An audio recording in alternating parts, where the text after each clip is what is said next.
The 2022 Rocky Mountain Air Gun Challenge in Utah was once again an absolute blast, without question one of the highlights of my year, and the time has come again for me to tell my side of the story. Now, this event has been a very happy hunting ground for me in the past, especially the last time I attended in 2019 when I managed to take first place for the speed challenge, first place for precision marksman challenge, and third in the Benchrest. But I was under no illusions this year as to the challenges that lay ahead of me. The event has grown so much over the past few years, and I know that I can't just rock up and expect to place again. The standard is going to be higher, everything's going to be a lot more challenging, and I knew it was going to be an interesting year, to say the least. In this video, we'll be covering the first 2 days of the competition, which consisted of Benchrest qualifying and speed challenge qualifying. And although my focus was more on the precision rifle discipline, I did arrive on day one very focused and ready to make the most of whatever the conditions could throw at me. All right, so as always, what we want to see from this whole event is lots of smiles, lots of fun. The camaraderie already has been fantastic. It has just gone 11 a.m. and I'm shooting the 12 a.m. relay. Now, it was blowing this morning, a lot of wind. It was pretty cold, but the conditions have changed completely. It's getting up to about 37 degrees Celsius, so it's going to get very hot, and the wind's just died off completely. But I do know that the wind is going to switch later today, so I'm kind of keen to get moving with my relay and get my target shot as quickly as possible. That being said, though, conditions are the same for everyone, so we have to make use of what we have, and it should be quite interesting. Haven't done a lot of setup on my 30 cal air rifle, so I'm going to be hitting the ground running and learning as I go, but it should be fun. Of course, the lull in the wind didn't last long, and as the targets were being set up and the first relay of shooters started getting ready, the wind slowly started becoming more and more challenging. When it comes to Benchrest, you do actually want a little bit of wind, because if there's no wind, it becomes all about who's got the most accurate gun and who's got the best sort of trigger pull technique and breathing and all of that stuff.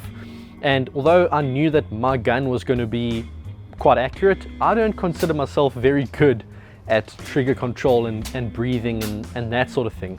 I'm actually quite a highly strung and sensitive shooter, if that makes sense. I prefer dramatic conditions where you've got to get into position and you're a little bit shaky, and it's more about trigger timing than it is about trigger pull technique. So I was hoping for wind, and I definitely got it. That being said, though, the conditions within your relay can change quite dramatically, and you want to obviously choose the best wind conditions within that relay to take your shots on target, because if you don't and everyone else does, you're at a very big disadvantage. Unfortunately, I took a bit of a risk that didn't pay off. I'd been watching the weather conditions, and I saw that the wind was supposed to basically slow down, die completely, and then change direction and pick up. And I thought that change had already happened, so I thought it was going to basically get windier as my relay went on, and I tried to shoot relatively quickly. I didn't take my time at all with the sighters or anything, I just went for it. And unfortunately, halfway through the relay, when I'd already shot all my targets, the wind started dying down, and other guys got quite a big advantage in the conditions that they had. So that's how it goes sometimes. You can never really predict what's going to happen, and it didn't pay off for me. In hindsight, I also probably didn't give myself enough time to get used to the forward-mounted bipod before the competition. My strategy hinges quite literally on the ability to move quickly and precisely between targets. And although the GRS bipod is probably the most stable platform I've used so far, stability is not the only factor. The distance between the bipod and the sandbag basically meant that I had to squeeze my bag more to move up and down my card. And the muscle memory that I had with the AccuTac and Atlas bipods mounted further back just wasn't there. In the past, I knew if I wanted to go from the sighter row to the top row, my brain would subconsciously know how much I needed to squeeze the bag to get me there quickly, and I could take the shot with no time delay and get the same wind condition from my sighter to the top row. But without that muscle memory and taking more time, I lost the ability to move with fluidity between targets, and that probably cost me a few points as well. Something else I'll mention is that I did also sort my pellets for the very first time ever before the first qualifying card. Some people swear by this, some people don't think it makes a difference. For me, it's probably just a mental thing of, okay, let me do this so that that's not on my mind. But quite honestly, after seeing the cards that Frederik Axelsson and Hein Vrooman shot over the next few days, and by the way, they did not sort their pellets, that was out the window for me. I don't think it makes a difference whatsoever, especially with those FX barrels that kind of resize the pellets anyway before they even get to the choke of the barrel. Yeah, don't think it makes a difference, but I gave it a shot.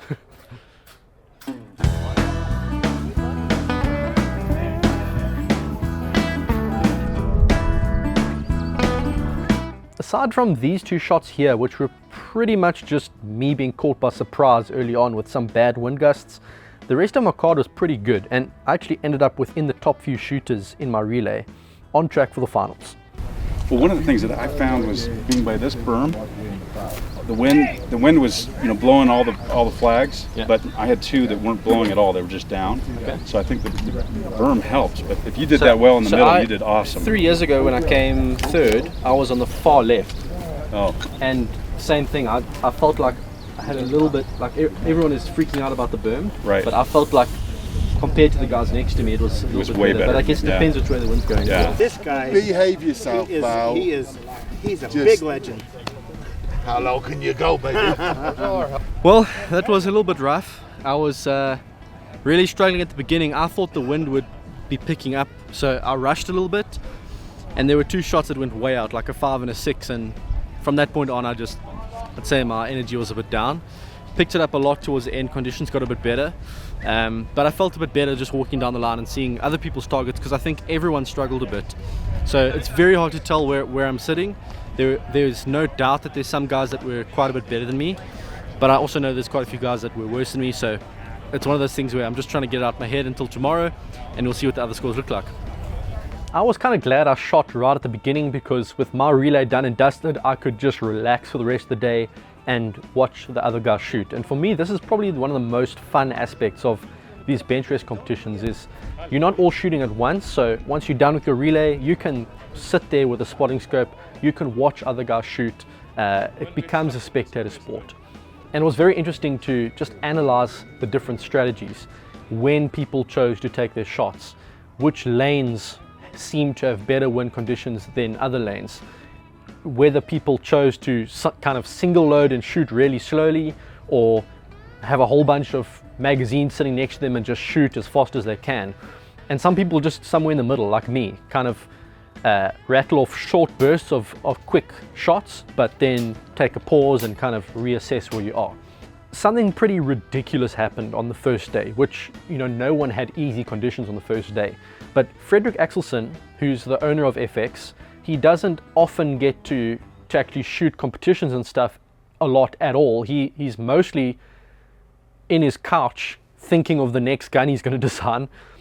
He rocked up there, and within 2 minutes, he rattled off basically speed shooting, like a shot every 2 seconds. Within 2 minutes, he shot his entire card and somehow managed to get a score of 238 with 9 X's. I've never seen anything like that. I'll probably put up a separate video just showing you the best 2 minutes of bench rest shooting you'll ever see. But that was kind of the talk of day one, was this crazy card that Frederik shot, and you could just tell. When everyone walked up to the targets afterwards, there was this massive crowd at bench 19, and everyone just couldn't believe what they'd seen. Shot one side today, on the second side, and then you shot 10 siders the rest. Who's this? Frederik. He's got the record. 237, dude. 237? 238? Oh, no way. Is that what you got? He just... Yeah. Look how many Those siders. 10 siders. This is also a very good card. There's a variety of different FX barrels in 30 caliber. Obviously, there's the slug liners, which are something different, but there's this whole debate between what's better between a 1 in 24 twist, which is kind of the standard that you get in an Impact now, which allows you to shoot the hybrids as well, and the 1 in 40 or 1 in 38, which is the slow twist smooth twist X barrel that has been winning competitions since 2017. Frederik and Hein were both shooting a 1 in 40 twist barrel, And the advantage that that gives you is because the pellet is spinning less, there's less Magnus force on that pellet pushing it up or down when there's a crosswind. So essentially you get that side to side drift, but when the wind picks up from the side, you don't have to worry about it pushing your pellet up and down. So you only have to really focus on one axis. And this seems to pay off. Frederick not only shot fantastic, as I already said, but Hein Frohman, who I wasn't necessarily watching on day one, he shot insanely well and ended up basically dominating his relay. So I was going to focus on him on day 2 and just see what he was doing.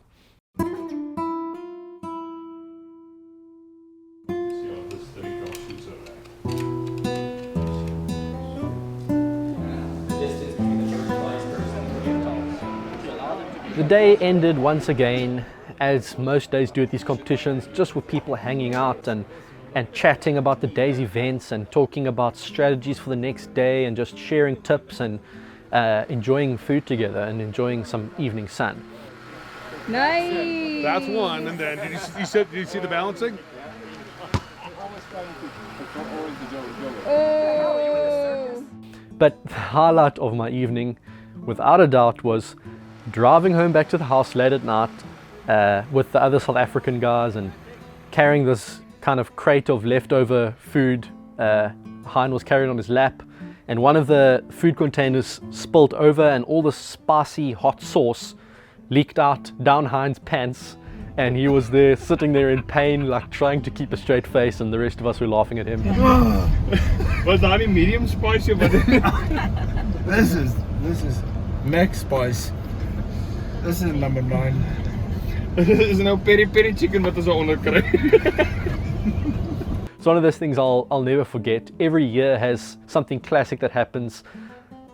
In 2019 it was that amazing blindfolded 10-pin bowling match we had.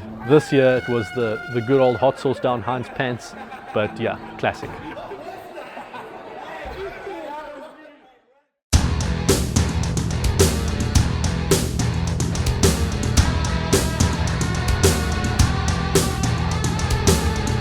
Right, so Rocky Mountain Airgun Challenge Day 2. The wind is up again today. I think it's going to be even worse than yesterday, so we're going to have to put in the hard yards. We start off with the speed challenge this morning, and then this afternoon we've got Benchrest card number 2 for qualifying. So going to be a very full day, and I'm kind of hoping it stays overcast like this because it's a welcome relief compared to the blistering sun we had yesterday. So speed shoot starts very shortly. Wind's about 10 to 12 miles per hour. So I'm just trying to plug all that in and trying to understand what my very low BC 30 cal pellet's going to do. This is the stage that I start on, I believe. So I'm just trying to wrap my head around everything to get a good start in this event. But I think I've got it under wraps. But hopefully everything is held together like I think. The wind was picking up slowly but surely, and I was not too stoked about this because I literally haven't shot with pellets since I think 2019, and I knew that I would have to basically relearn the pellet drop and the wind drift and all of that all over again. Not a big deal for Benchrest because you're shooting at one distance, but for speed challenge where it's a bunch of different distances and you need to think very quick, yeah, that's a challenge.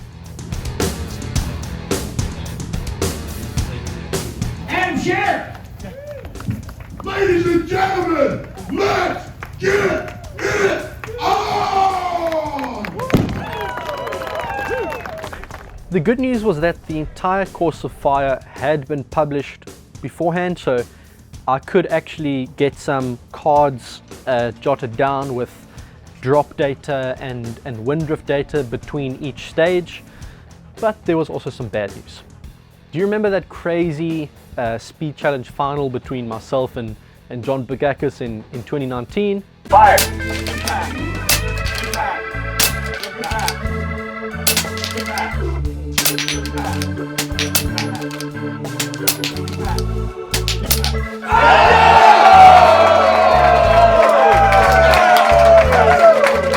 Oh yes! So, wonderful news. That's sarcasm, by the way. I am put in what can only be described as the death squad. I think only 2 people per squad go through, and I'm shooting against John Begachus, Val Simmons, and some other really good shooters. So one of us is going to be very disappointed. Actually, a lot of us are going to be very disappointed. Only 2 can make it through, so I'm going to have to work my butt off. But it should be fun either way. These guys are. I'm glad I'm not in this squad. It's like last year for you. Yeah, last year for me, I had all of the top shooters. I was just like, I'm done. I know. I figured it out. Don't tell no one. The speed challenge is one of those events that I sort of have a love-hate relationship with. It's a ton of fun. It really tests your shooting skills, but it can also be quite stressful. And I've never been someone who enjoys the pressure situations. I feel way more at home out in the bush somewhere by myself with birds chirping and monkeys running around and just blasting monkeys with my air rifle. That's kind of what I enjoy, and that's more in the line of precision rifle shooting, although there's also that pressure element with precision rifle as well.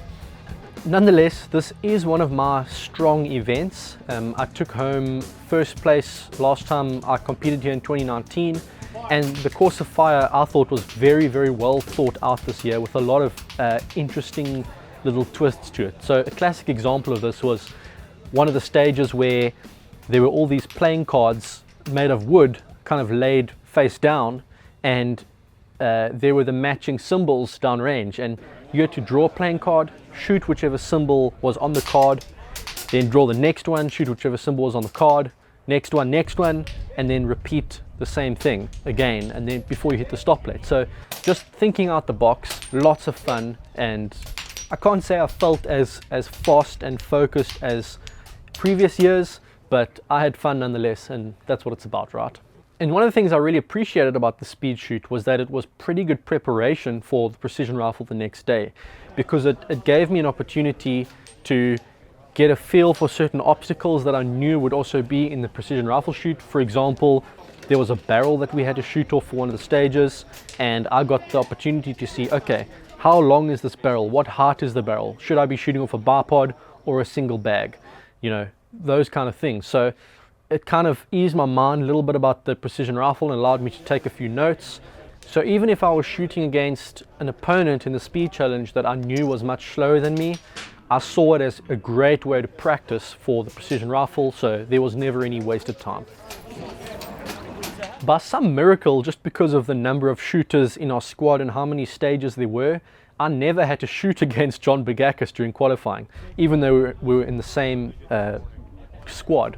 So it's set up for a really interesting final round with both of us qualifying, and yeah, it's going to be an interesting Sunday for sure.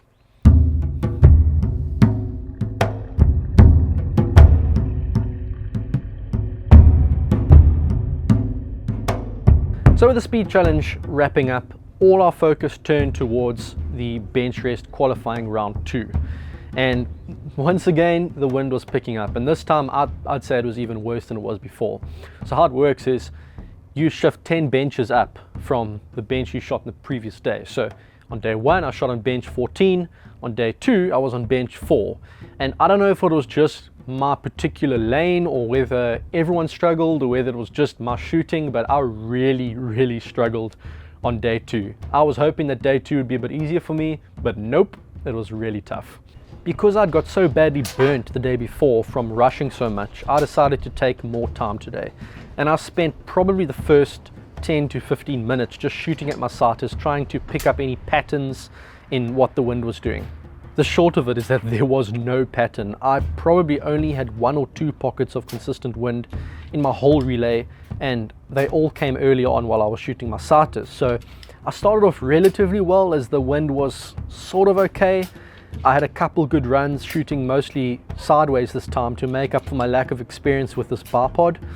But ironically, in the exact opposite pattern to the day before, the wind got worse and worse as the clock ticked down, and I found myself in the terrible position of having to fight for every point in the last 5 minutes in some of the roughest conditions you could imagine. I thought of publishing my whole relay with my target cam and me sitting there, but honestly it would be so depressing. I don't even know if I could sit and watch it, because I think in my last 3 shots I lost about 20 points. I had no idea what the wind was doing. I'd go from my sighters to the target and it would go completely the opposite direction within a second of taking those 2 shots. Yeah, it was really rough. I lost a lot of points and that instantly threw me out of contention for the finals, unfortunately. You only need to look at my sighted targets to see how much I actually struggled. There was absolutely no rhyme or reason to what the wind was doing, and this basically reaffirmed in my head that dropping pellets for slugs 3 years ago was the best decision I've ever made.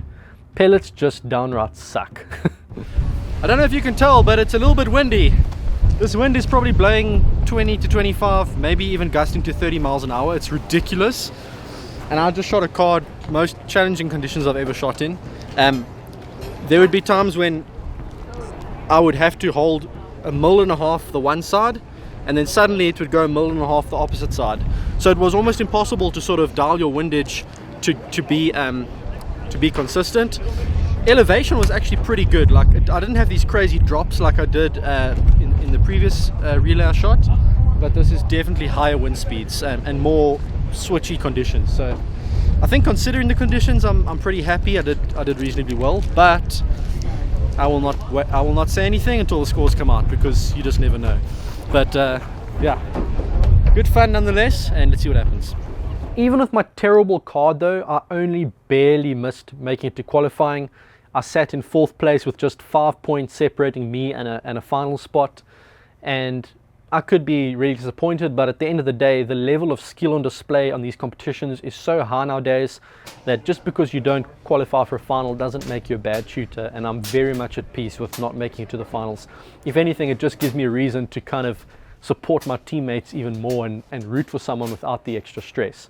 I must give special credit though, and special mention to John Tueller from FX USA, who started in 14th place after day 1 and made it to 2nd place on day 2 just by shooting an incredible card and basically kicking me out of a final spot. But yeah, well done John, that was really good.